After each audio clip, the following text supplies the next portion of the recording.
शुरुआत करेंगे हरियाणा कैबिनेट की बैठक के साथ जो खत्म हो चुकी है। सीएम सैनी थोड़ी देर में इस बारे में प्रेस कॉन्फ्रेंस करेंगे, कैबिनेट मीटिंग के बारे में जानकारी देंगे। तो हरियाणा कैबिनेट की बैठक थी जिसमें सीएम सैनी अध्यक्षता कर रहे थे, उसे वो खत्म हो चुकी है।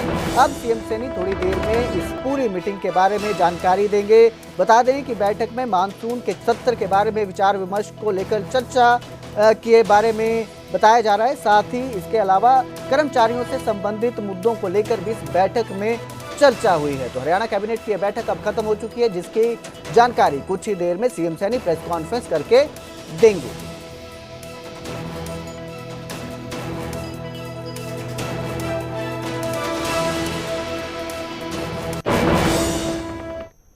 तो हिसार में एचएयू के छात्रों को अब भी लिखित आदेश का इंतजार है। छात्रों और सरकार के बीच सहमति बनी है।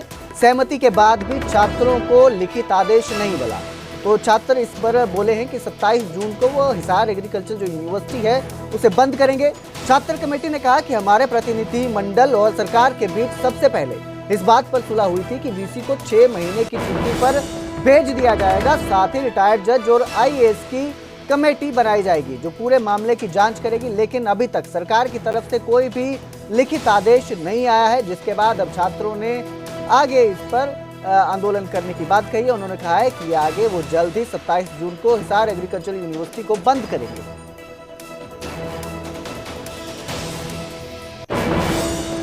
हमारी बातें मानने को तैयार है। उन्होंने हमें आश्वासन दिया है और यह आश्वासन हमें दमदार और वजनदार लगता है। हमें सरकार के मंत्रिमंडल श्री महिपाल ढांडा, श्री कृष्ण बेदी, श्री रणधीर पनियार, श्री रणबीर गंगवा, एसपी साहब, डीसी साहब, एसडीएम महोदय ने पुष्टि की है कि हमारी निम्नलिखित 8 की 8 मांगे मान ली जाएंगी। हमारी 8 मांगे हैं। सबसे पहले है जिसमें हम चाहते हैं वीसी साहब हमारे 6 महीने के लिए छुट्टी पे जाएं। दूसरा, एक रिटायर्ड जुडिशियल कमेटी बिठाई जाए जिसमें 3 मेंबर्स हों। जो हमारे साथ गलत हुआ है, जो इस प्रशासन ने हमारे साथ गलत किया है, उस पर कमेटी गठित हो जो इस चीज का परिणाम निकाल कर आए जो हमारे लिए फेवरेबल हो। दूसरी डिमांड है हमारी DSW Shri Madan Lal Khichar, CSO Shri Sukhbir Singh, registrar, इनका सस्पेंशन हो और इनको रिमूव किया जाए इनकी एडमिनिस्ट्रेटिव पोस्ट से परमानेंटली। तीसरी डिमांड है हमारी, जो हमारे सीएसओ साहब हैं उनको यूनिवर्सिटी मेन कैंपस से हमेशा के लिए बैन किया जाए जब तक उनकी रिटायरमेंट नहीं हो जाती। हमारी चौथी डिमांड है जो हमारी स्कॉलरशिप इंक्रीमेंट है, वो जैसे हमारी 2017 की दर से हमारी फीस बढ़ रही है वैसे हमारी स्कॉलरशिप बढ़ाई जाए। जो एलडीवी सीट्स हैं वो 2019 के प्रोस्पेक्टस के समान रखी जाएं और जो 93rd अमेंडमेंट जिसमें हमारा यूनिवर्सिटी कैलेंडर वॉल्यूम 2 का है, जिसमें ये स्कॉलरशिप और ये एलडीवी की चीजें अभी ये खराब की गई हैं जिसके कारण ये स्ट्राइक शुरू हुई थी, उनको सेम हटाया जाए, उनका विड्रॉल किया जाए। 5वीं डिमांड है हमारे बच्चों के ऊपर कोई लीगल या डिसिप्लिनरी एक्शन ना हो, इनमें कोई टीचर हो। तो वहीं हरियाणा में एनआईए की रेड हुई। प्रदेश में 6 जगहों पर एनआईए ने छापेमारी की है। विदेश में बैठे गैंगस्टरों से लिंक को लेकर यह छापेमारी की गई है। पाकिस्तान में बैठे शहजाद भट्टी से कनेक्शन को लेकर यह रेड सामने आई है। 10 लाख के इनामी कुलबीर सिंह संधू के घर पर छापा पड़ा है। चंदाखेड़ी निवासी जोनी के घर पर भी रेड हुई है। एनआईए की टीमों ने घंटों तक पूछताछ की है। तो इस वक्त की बड़ी खबर हम आपको दे रहे हैं। प्रदेश में 6 जगहों पर 9 जगहों पर एनआईए की छापेमारी हुई है। हरियाणा में एनआईए ने रेड की है। इसके साथ ही जो 10 लाख के इनामी कुलबीर सिंह संधू है उनके घर पर छापा मारा गया है।